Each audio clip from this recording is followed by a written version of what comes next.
friends, today we are making a sweet and smoky beef brisket. It's an easy oven-braised brisket that first gets seasoned with my special dry rub, and then second, it's braised low and slow in the oven in a combination of coffee, liquid smoke, molasses, apple cider vinegar, and Worcestershire sauce. Each of those ingredients in the braising liquid really helps to tenderize and flavor the meat, and I'll talk about that a little bit more as we make it, so let's dive right in.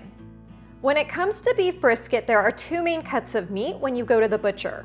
The flat, which is a rectangular shaped cut and overall leaner piece of meat that's perfect for slicing, or the point, which is more triangular in shape and fattier, and it's often shredded.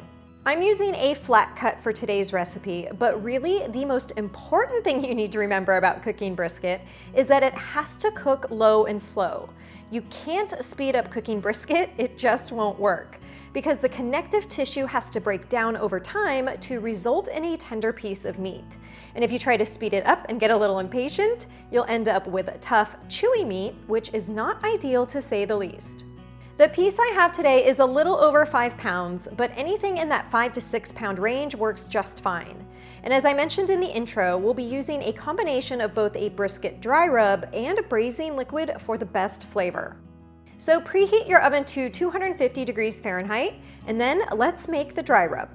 The sweet and smoky flavor in the dry rub is coming from a few different ingredients, but notable are the paprika for the smoky flavor and maple sugar for the sweetness. Granulated maple sugar imparts a really wonderful flavor, but you could sub this with coconut sugar for more caramel undertones or really any granulated sugar. Add a 1/4 cup of paprika to a small mixing bowl along with 3 tablespoons of maple sugar, 2 tablespoons of kosher salt, 2 tablespoons of garlic powder, 1 tablespoon of black pepper, 1 tablespoon of onion powder, 1 teaspoon of cumin, and 1 teaspoon of cayenne pepper. The cayenne does add a little kick of heat, but many rubs add far more than what I've just added, and I find them to be a bit too spicy. I personally prefer the more smoky flavor profile rather than spicy flavor profile. So mix that dry rub all together and then sprinkle it on both sides of the beef brisket. You should have plenty of the dry rub to coat both sides, and after you've sprinkled it across the top, you can press it in with your fingers to make sure that it sticks really well. And for easier cleanup, you can do this on top of the butcher paper if you still have it handy, or on a really large platter, because as you can see, you do get a bit of the dry rub all over the place, or at least I do.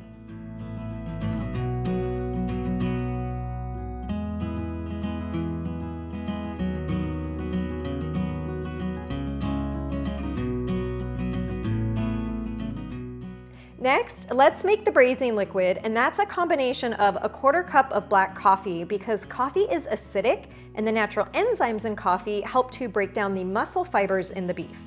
A 1/4 cup of liquid smoke, which helps to impart more of that smoky flavor since we are cooking this indoors. 2 tablespoons of blackstrap molasses for more sweetness. 2 tablespoons of apple cider vinegar, which again helps to tenderize a typically tough cut of meat. And 2 tablespoons of Worcestershire sauce, which adds extra flavor. Once that's all stirred together, add it to a roasting pan that'll just fit the brisket because the brisket will shrink down in size, and then cover it tightly with aluminum foil. If you have a lid for your roasting pan, you can use that, or if you have a large enough casserole dish with a lid, that works as well. The only thing I had that would fit my brisket was my large roasting pan that I use for my turkey, prime rib, and other large cuts of meat. So I'll just cover the top with aluminum foil.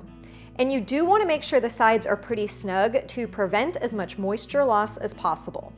Now, I almost forgot this next step, but thankfully caught myself as it's super important, and that's to insert a probe thermometer because cooking brisket to the proper temperature is the most important step of this entire recipe.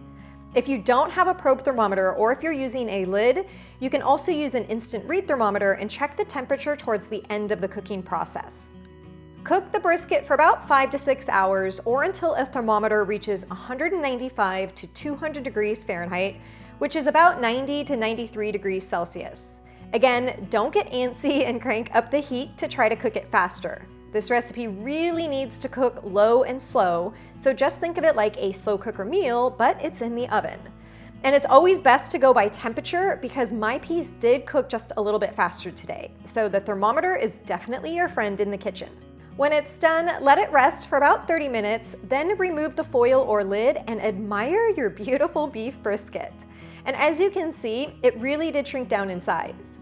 Now, I didn't do this today, but if you'd like a bit of a crusty outside, you can always remove the foil or lid towards the end of the cooking process and then use your top broiler in the oven to get that outer edge of the brisket a little bit crispy. Remove your brisket to a cutting board, and I usually just use 2 sets of tongs for this, and then let it rest for a few minutes again before using a sharp slicing or chef's knife to slice it up. And I'll link my favorite slicing knife for large pieces of meat like this in the video description below. When you slice into the brisket, it should be nice and tender, and the aroma from all of those sweet and smoky ingredients really does make it hard to resist just plucking one of those pieces and popping them in my mouth. So let's jump to that part now with a delicious plate of sides. There are so many ways to serve up brisket, and if you love barbecue sauce, I have a homemade recipe on my website. But today I'm plating it up with a few dollops of my mashed sweet potatoes and my air fryer green beans, which only take 8 minutes in the air fryer and turn out just perfect every single time. I'll also add a pat of my herbed compound butter to the mashed sweet potatoes, which I have a separate recipe for as well on my website, and a little sprinkle of salt and pepper to finish it off. This really is such a simple dinner recipe, and I think you'll agree that it just looks like the perfect hearty and healthy meal for colder weather. All right, it is time to dig in, and tell me this does not look like fall on a plate with all of these colors. I'm like, should I go for the brisket on its own? Maybe pile a little mashed potato? So good, perfectly tender. So I have enjoyed brisket, smoked brisket in Texas, in Kansas City, in Oklahoma, probably some other places as well. Smoked brisket is so delicious, but this oven braised version is amazing as well if you don't have a smoker. I do not have a smoker, given that I tend to set off the smoke detectors in my apartment when I am just searing a steak. A smoker would probably not be the best for me here. Maybe when I move, but this oven braised version in the meantime is perfect. As I mentioned at the beginning, I've got a few more simple meat dinner recipes coming your way because it really is so easy to just mix a meat recipe or a protein recipe with a bunch of different side dishes. You can keep it interesting all week long. So I do have a couple more very delicious recipes coming your way. I'm going to keep enjoying my brisket because I am now very hungry after I started digging into that. I hope you guys enjoyed today's video. If you did, make sure to give it a thumbs up. Let me know in the comments below what kind of videos you want to see next, and I will see you in the next video.